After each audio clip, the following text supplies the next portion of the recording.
We need to take a systematic approach to writing programs so that they're easy to understand by someone else, so that they operate correctly, and of course, so that they meet the problem statement, the specifications.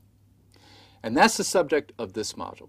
We're going to start with a problem statement, a high-level description of what we need to do. We're going to make sure we understand the specifics, the assumptions behind that statement.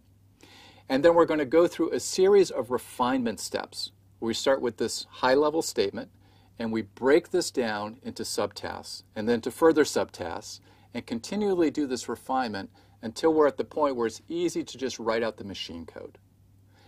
Now, you may have programmed before, and you may have seen this topic before, and some of the constructs that we're going to talk about may be familiar to you. Now, they're familiar to you from a high-level language perspective, but I encourage you to follow this module anyways, because we're going to talk about this in terms of machine code, in terms of LC3 machine code, and how we refine a problem statement and get all the way down to machine code.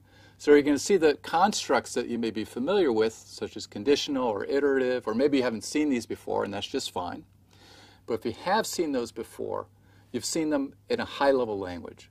But we're going to understand how they translate into machine code, into LC3 machine code.